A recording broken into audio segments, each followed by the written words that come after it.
اے غوث ہے بالا تیرا، اونچے اونچوں کے سروں سے قدم آلہ تیرا، اور سر بھلا کیا کوئی جانے کہ ہے کیسا تیرا، سر بھلا کیا کوئی جانے کہ ہے کیسا تیرا، اولیاء ملتے ہیں آنکھیں وہ ہے تلوہ تیرا۔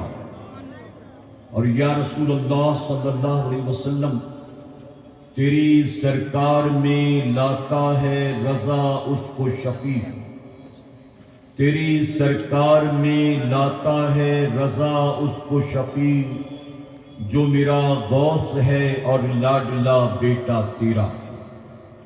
اور کسی شاعر نے بہت خوب کہا، ہمارے دین کی حقانیت کے یہ دونوں شاہد ہیں، ہمارے دین کی حقانیت کے یہ دونوں شاہد ہیں، معین الدین اجمیری، محی الدین جیلانی۔ میرے پیارے آقا علیہ الصلوۃ والتسلیم کے پیارے دیوانوں، مخدوم فقی علی ماہمی رحمۃ اللہ علیہ کی گلی میں ہم اور آپ جشن غوث الورا کی محفل میں موجود ہیں۔ اللہ رب العزت آج کی شب ہم سب کا یہاں آنا اور محفل کے سجانے والوں کا سجانا قبول فرمائے، آمین۔ میرے پیارے آقا علیہ الصلوۃ والتسلیم کے پیارے دیوانوں، وقت مختصر ہے اور مختصر وقت میں بہت ساری باتیں ہمیں اور آپ کو سیکھنا ہے۔ میں انشاءاللہ سیدنا سرکار غوث اعظم کی تعلیمات کے تعلق سے کچھ باتیں آپ کے گوش گزار کروں گا، اس نیت کے ساتھ کہ جو کچھ بھی میں کہوں میرا کریم اس پر سب سے پہلے مجھے، اس کے بعد آپ تمام کو عمل کی توفیق عطا فرمائے، آمین۔ میرے پیارے آقا علیہ الصلوۃ والتسلیم کے پیارے دیوانوں، عام طور پر ہمارے یہاں جب بھی اولیاء اکرام کے نام پر کوئی محفل سجتی ہے یا جب کسی اللہ والے کے عرس پاک کا پروگرام ہوتا ہے تو عوام کے لیے لوگ زیادہ سے زیادہ اولیاء اکرام کی کرامات کو بیان کرنے کی کوشش کرتے ہیں۔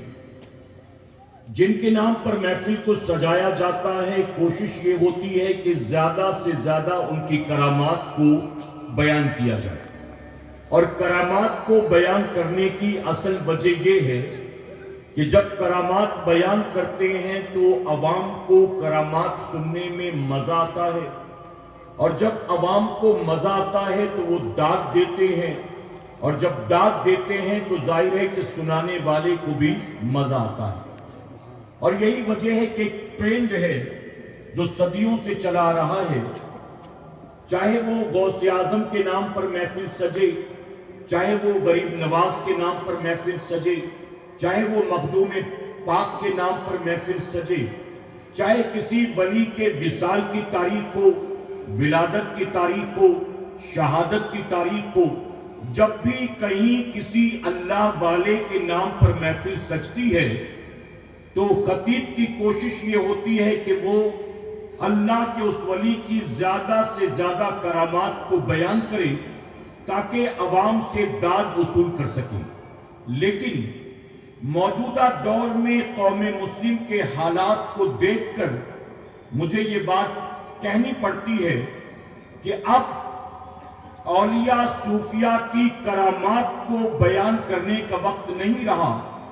اگر ہم چاہتے ہیں کہ مسلمانوں کے آنے والے مستقبل کو تابناک بنایا جائے، مسلمان کی سوچ اور فکر میں تبدیلی پیدا کی جائے، مسلمان کی لائف سٹائل کو چینج کیا جائے، مسلمان کی دنیا اور آخرت کو سنوارنے کی کوشش کی جائے، تو ان تمام چیزوں کے لیے موجودہ دور میں اولیاء اکرام کی کرامات سے کئی گنا زیادہ اولیاء اکرام کی تعلیمات کی طرف توجہ دینے کی ضرورت ہے۔ میرے پیارے آقا علیہ الصلوۃ والتسلیم کے پیارے دیوانوں، اگر میں آپ کو یہ بتاؤں کہ غوث اعظم نے ٹھوکر مار کر مردے کو زندہ کر دیا تو یہ کوئی نئی بات نہیں ہے آپ کے لیے.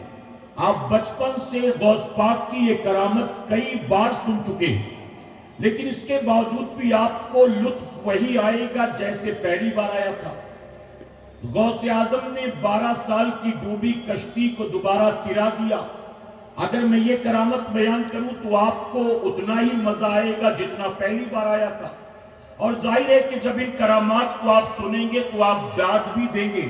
لیکن میں سوال پوچھتا ہوں کہ اگر رات کے 2, 2:30, 3, 4 بجے تک غوث اعظم کی یکے بعد دیگرے تمام کرامات کو بیان کیا جائے اور 4 بجے تک قوم کے سامنے کرامات کو بیان کیا جائے اور گھر جانے کے بعد وہ لوگ فجر کی نماز میں نہ اٹھے اور اگلے روز نہ ظہر پڑھے نہ عصر پڑھے نہ مغرب پڑھے، تو رات کے 4 بجے تک کرامات کو سننے کے بعد قوم نے آخر حاصل کیا کیا؟ سوائے نعروں کے، سوائے کان کے چسکے کے، سوائے انٹرٹینمنٹ کے ہم نے قوم کو دیا کیا؟ تو اس لیے موجودہ دور میں ضرورت اس بات کی ہے کہ کرامات سے کئی گنا زیادہ اولیاء اکرام کی تعلیمات کو، ان کی سیرت کو، ان کی عبادت و ریاضت کو، ان کے تقوی و طہارت کو، ان کی شب بیداریوں کو، ان کے خوف خدا کو، ان کے عشق رسول کو، یعنی اولیاء اکرام کی زندگی کے اس پہلو کو بیان کیا جائے تاکہ ہم اور آپ ان کی محبت میں اپنے آپ کو ان کے نقش قدم پر چلانے کی کوشش کریں. میرے پیارے آقا علیہ الصلوۃ والتسلیم کے پیروانوں، سیدنا سرکار غوث اعظم رضی اللہ تعالیٰ عنہ آپ مادر ذات ولی ہیں. تمام مکتبہ فکر کے لوگ اس بات پر متفق ہیں کہ غوث اعظم ماں کی کوکھ سے ولی بن کر پیدا ہوئے، یعنی ولی بائی برتھ. اور ہم اہل سنت کا یہ ماننا ہے کہ غوث اعظم صرف ولی نہیں ہے بلکہ اللہ نے آپ کو سارے ولیوں کا امام بنا کر پیدا فرمایا. سبحان اللہ. حضور اکرم صلی اللہ علیہ وسلم انبیاء کے امام ہیں اور حضور غوث اعظم اولیاء کے امام ہیں. اور ساتھ ہی آپ نے سنا ہوگا سیدنا سرکار غوث اعظم جب ماں کی کوکھ سے روئے زمین پر جلوہ گر ہوئے تو آپ 18 پاروں کے حافظ بن کر پیدا ہوئے. سنا ہے کہ نہیں آپ نے یہ بات؟ کتنے پاروں کے؟ 18 پاروں کے. اب بچے کتنے پارے پورے قرآن شریف میں؟ جی 12. 18 پاروں کے حافظ بن کر پیدا ہوئے. اب بچے 12 پارے. سیرت کی کتابوں میں آتا ہے کہ بچے ہوئے 12 پارے بھی آپ کو آپ کی والدہ نے یاد کروا دیا، یعنی آپ کی ماں نے آپ کو حافظ قرآن بنایا. 18 پارے آپ نے ماں کے شکم میں یاد کیے اور بچے ہوئے 12 پارے زمین پر آنے کے بعد ماں نے آپ کو حفظ کروایا. حضور غوث اعظم پیدا ہوئے تو آپ کی والدہ کی عمر 60 سال تھی. آپ نے یہ سنا ہوگا، بڑی مشہور روایت تھی. یعنی ایک عورت کے ماں بننے کی ساری امیدیں جب ختم ہو جاتی ہیں، اس عمر میں حضور غوث اعظم پیدا ہوئے. غوث اعظم پیدا ہوئے تو والدہ کی عمر تھی 60 سال. پھر ماں کی محنت کی بنیاد غوث اعظم بن گئے حافظ قرآن. پھر غوث اعظم جیلان سے حصول علم کے لیے بغداد شریف تشریف لے جاتے ہیں. جب حضور غوث اعظم بغداد شریف تشریف لے جاتے ہیں، نعرے تکبیر، نعرے رسالت، علماء اہل سنت، مسلک اعلیٰ حضرت تشریف رکھیں. آپ دیکھیں وقت مختصر ہے اور علماء اکرام یکے بعد دیگرے تشریف لا رہے ہیں. میں تیزی کے ساتھ اپنی بات مکمل کروں گا تاکہ وقت رہتے میری بات بھی مکمل ہو جائے اور وقت رہتے ہمارا پروگرام بھی مکمل ہو جائے. توجہ ہے نا آپ کی؟ تو میں عرض کر رہا تھا کہ حضور غوث اعظم کی ولادت ہوئی تو ماں کی عمر تھی تقریباً 60 سال. غوث اعظم زمین پر آنے کے بعد والدہ ہی نے حافظ قرآن بنایا. پھر آپ حصول علم کے لیے جب شہر جیلان سے بغداد شریف تشریف لے جاتے ہیں تو بغداد شریف جب جا رہے تھے تو مختلف روایات ملتی ہیں کہ آپ کی عمر کیا تھی. کسی نے 8 سال، کسی نے 10 سال، کسی نے 12 سال لکھا. لیکن میں نے جو اپنے بزرگوں سے سنا اور جو کتابوں میں پڑھا اس کے مطابق حضور غوث اعظم کی عمر مبارک اس وقت 18 سال تھی۔ اب بتائیے غوث اعظم جب حافظ قرآن ہو کر بغداد شریف جا رہے ہیں تعلیم حاصل کرنے، تو آپ کی عمر ہے 18 سال، تو والدہ کی عمر کتنی رہی ہوگی؟ جی 60 سال میں ولادت ہوئی، 18 سال کی عمر میں تشریف لے جا رہے ہیں، تو اس کا مطلب ہے کہ والدہ کی عمر ہو گئی ہوگی 78 سال، 78۔ ماں سے اجازت طلب کی کہ ماں اجازت ہو تو میں بغداد تعلیم حاصل کرنے کے لیے جانا چاہتا ہوں۔ ماں نے منع نہیں کیا کہ بیٹے تم میرے بڑھاپے کا سہارا ہو، اب تم وہاں پڑھنے جاؤ گے تو پتہ نہیں ملاقات ہو کہ نہ ہو، بیٹا تم وہاں پڑھنے جاؤ گے تمہارا خیال کون رکھے گا، کھاؤ گے پیو گے کہاں، بیٹا اگر تم چلے گئے تو یہاں میرا کیا ہوگا۔ ماں راستے کا روڑا نہیں بنتی، بلکہ ماں کے پاس جو جمع پونجی تھی 40 اشرفیوں کی شکل میں، آپ کی صدری میں ماں نے سل دیا اور کہا بیٹا جاؤ، اجازت دے دی۔ میرے پیارے آقا کے پیروانوں، غوث اعظم جیلان میں اپنی بوڑھی والدہ کو چھوڑ کر بغداد شریف علم حاصل کرنے جاتے ہیں۔ بغداد شریف میں جا کر مدرسے نظامیہ میں آپ داخلہ لیتے ہیں، اور آپ جانتے ہیں مدرسے نظامیہ وہ مدرسہ تھا جس کے پہلے پرنسپل امام غزالی رحمت اللہ علیہ تھے۔ یہ وہ مدرسہ ہے جس میں شیخ سعدی نے پڑھائی کی ہے۔ اس مدرسے میں جا کر غوث اعظم نے داخلہ لیا، آپ نے وہاں تعلیم حاصل کرنی شروع کی، اور میرے پیارے آقا کے پیروانوں، انگریز اسکالرز بھی اپنی کتاب میں لکھتے ہیں، انٹلیکچوئلز بھی اپنی کتاب میں لکھتے ہیں کہ غوث اعظم جس مدرسے میں شہر بغداد میں تعلیم حاصل کر رہے تھے وہ کوئی چھوٹا موٹا مکتب یا مدرسہ نہیں تھا، اس دور کی بہت بڑی بغداد کی وہ یونیورسٹی تھی جس میں آپ نے تعلیم حاصل کی۔ غوث اعظم نے 8 سال وہاں پڑھائی کی، اور جب آپ نے 8 سال پڑھائی کی تو پوزیشن کیا تھی آپ نے سنا ہوگا۔ غوث اعظم جب درسگاہ ختم ہوتی تو آپ جنگل کی طرف چلے جاتے، کبھی جنگل میں درختوں کے پتے کھا کر اپنا پیٹ بھرتے، کبھی گری پڑی حلال جائز چیزیں اٹھا کر آپ اپنی بھوک کو مٹاتے، کبھی پانی پی کر گزارا کرتے، کبھی بن کچھ کھائے پیے آپ یوں ہی رہ جاتے تھے۔ میرے پیارے آقا کے پیروانوں، غوث اعظم نے 8 سال تک شہر بغداد میں اس طرح سے تعلیم حاصل کی کہ نہ کوئی رشتہ دار تھا، نہ کوئی جان پہچان والا تھا، نہ کوئی کھلانے پلانے والا تھا۔ آپ نے بھوکے رہ کر صرف پانی پی کر درختوں کے پتے کھا کر تعلیم حاصل کی ہے۔ اور میرے پیارے آقا کے پیروانوں، آپ نے تعلیم مکمل کی، اور تعلیم مکمل کرنے کے بعد آپ نے 30 سال تک لوگوں کو پڑھایا ہے۔ محبت سے کہیں سبحان اللہ۔ 30 سال تک درس و تدریس کا کام کیا۔ 30 سال سب سے پہلے اپنے مدرسے میں پڑھاتے رہے، اس کے بعد اپنا خود کا مدرسہ قائم کیا، اور غوث اعظم نے 30 سال تک لوگوں کو پڑھایا۔ اور جانتے غوث اعظم آج کسی مدرسے کے 2 بچوں کی دستار بندی ہو تو 2 بچوں کی دستار بندی، 4 بچوں کی دستار بندی میں مدرسے والے پورا شہر سر پر اٹھا لیتے ہیں، اور بڑے بڑے علماء کو بلایا جاتا ہے، لاکھوں روپے خرچ کیے جاتے ہیں، صرف 2-4 بچے حافظ بن جائیں تو ایسا لگتا ہے مدرسے نے کوئی بہت بڑا کارنامہ انجام دے دیا۔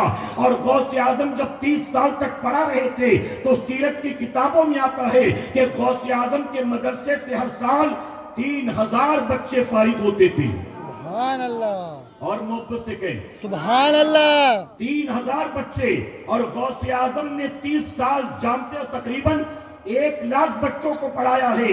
1 لاکھ آپ نے شاگرد پیدا کیے، اور غوث اعظم کے جو شاگرد تھے، جانتے ہو غوث اعظم کے شاگرد کوئی مسجد نہیں تلاش کرتے تھے کہ مل جائے تو مصلی سنبھال لیں، چلو نہیں ملا تو نائب امام ہی بن جائیں، نہیں ملا تو مؤذن ہی کی نوکری مل جائے، کچھ نہیں تو اپنا ہی مکتب کھول لیں، نہیں تو کئی مدرسے میں جاب لے لیں۔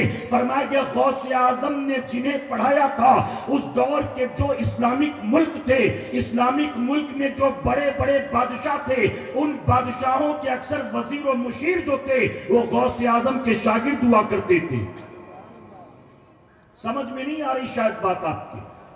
غوث اعظم کے پڑھائے ہوئے صرف مدرسے اور مسجد کے قابل نہیں تھے، بادشاہ کے وزیر و مشیر بنتے تھے، بلکہ فرمایا گیا کہ وہ اسلامی فوج جس نے سب سے پہلے بیت المقدس کو فتح کیا ہے، اس فتح کرنے والی فوج میں 1000 سے زائد ایسے فوجی تھے جو غوث پاک کے شاگرد تھے، سبحان اللہ. جو غوث اعظم کے پڑھائے ہوئے تھے. پتہ چلا غوث اعظم نے اپنے شاگردوں کو صرف مسجد اور مدرسے تک محدود نہیں رکھا، آپ نے ان کو اس لائق بنایا کہ جہاں جاتے تھے قوم کی قیادت کرتے نظر آتے تھے. بادشاہ کے پاس بھی جاتے تو بادشاہ انہیں اپنا وزیر بنا لیتا تھا. میرے پیارے آقا کے پیروانوں، وہ کنگ تو نہیں تھے، وہ کنگ میکرز تھے، غوث اعظم کے جو شاگرد تھے. اب اصل بات جو بتانا ہے، 2 باتیں عرض کر کے بات مکمل کرتا ہوں، اجازت ہے آپ کی؟ میرے پیارے آقا کے پیروان، اصل بات، غوث اعظم ماں کی کوکھ سے ولی بن کر پیدا ہوئے. غوث اعظم ماں کی کوکھ سے 18 پاروں کے حافظ بن کر پیدا ہوئے. اس کے باوجود غوث اعظم حصول علم کی خاطر اپنے شہر کو چھوڑ کر، اپنی ماں کو بڑھاپے میں چھوڑ کر، اپنا گھر بار، اپنے گھر کا دسترخوان چھوڑ کر بغداد شریف جاتے ہیں علم حاصل کرنے کے لیے، اور وہاں جا کر علم حاصل کرتے ہیں، اور علم حاصل کرنے کے بعد علم کی خدمت کرتے ہیں، لوگوں کو پڑھاتے ہیں. آپ ذرا سوچیں کہ جو ماں کی کوکھ سے ولیوں کا امام بن کر پیدا ہو، وہ بھی علماء کے سامنے زانوی ادب طے کرے، وہ بھی مدرسے میں جا کر تعلیم حاصل کرے. اور ہماری پوزیشن یہ ہے، ہم اپنی ماں کی کوکھ سے انگوٹھا چھاپ پیدا ہوتے ہیں اور قبر میں بھی انگوٹھا چھاپ چلے جاتے ہیں. ہمارا حال یہ ہے، ہم جمعہ کی 2 رکعت نماز پڑھنے مسجد میں جاتے ہیں اور نہ صحیح سے ہمیں وضو کرنا آتا ہے، نہ ہمیں صحیح سے نماز کے شرائط معلوم ہے، نہ فرائض معلوم ہے، نہ واجبات معلوم ہے. کبھی کبھی میں کہتا ہوں کہ مسجد کے جمعہ کی 2 رکعت کے نمازی سے اگر کوئی پوچھ بیٹھے کہ سب کچھ تو امام صاحب پڑھ لیتے ہیں، تو رکوع میں کیا پڑھتا ہے وہ بتا، تو سجدے میں کیا پڑھتا ہے وہ بتا، تو قاعدے میں کیا پڑھتا ہے وہ بتا، تو معذرت کے ساتھ کہوں گا، جسے صحیح سے وضو کرنا نہیں آتا، نماز جمعہ کی 2 رکعت میں کیا پڑھتا ہوگا، آپ اس کا اندازہ لگا سکتے ہیں. اور میرے پیارے آقا کے پیروانوں، قوم مسلم کے ذلت اور رسوائی کے جتنے ریزنز ہیں، جتنی وجہ ہیں، ان میں ایک سب سے بڑی وجہ یہ بھی ہے کہ ہم اور آپ دین سے کوسوں دور ہو چکے ہیں. ہم دنیا کے پیچھے پیچھے تو بھاگتے، آپ جانتے ہو مخدوم فقی علی مائمی رحمت اللہ علیہ، آپ جن کی گلی میں بیٹھے ہیں، جن کی چوکھٹ کے قریب بیٹھے ہیں، کسی کالج میں جا کر پڑھائی نہیں کی تھی، کسی یونیورسٹی میں جا کر پڑھائی نہیں کی تھی. مخدوم فقی علی مائمی نے اسی مائم کی گلی میں تعلیم حاصل کی. علم کا ایسا شوق تھا، علم کا ایسا شوق تھا کہ مائم میں آپ کے والد کے انتقال کے بعد آپ کو پڑھانے والا دوسرا کوئی اس لائق استاد نہیں تھا. آپ نے اپنی والدہ سے کہا کہ امی میں دین سیکھنا چاہتا ہوں، لیکن مجھے یہاں تو سکھانے کے لائق کوئی نظر نہیں آتا. والد کے انتقال کے بعد تعلیم کا سلسلہ تھم گیا تو پریشان ہوئے کہ تعلیم کہاں سے حاصل کروں. آپ کی والدہ نے کہا بیٹا پریشان نہ ہو، میں دعا کروں گی، اللہ تیرے لیے انتظام کرے گا. اور پھر ماں نے نماز عشاء کے بعد اللہ کی بارگاہ میں دعا کی کہ مولا میرا بیٹا دین سیکھنا چاہتا ہے، دین پڑھنا چاہتا ہے، اس کی خاطر انتظام کر دے. تو اللہ نے مخدوم مائمی کو پڑھانے کے لیے مائم کی سرزمین پر خضر علیہ السلام کو بھیج دیا. نعرہ تکبیر،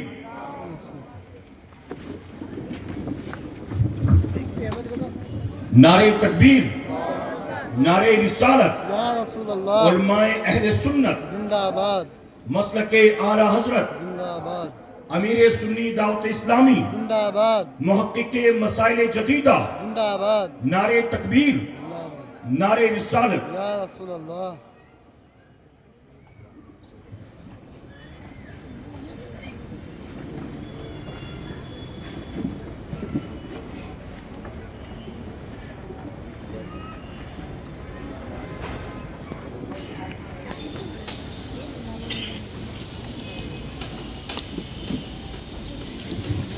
تشریف رکھیں، آپ لوگ بھی بیٹھ جائیں، وقت تیزی سے آگے بڑھ رہا ہے.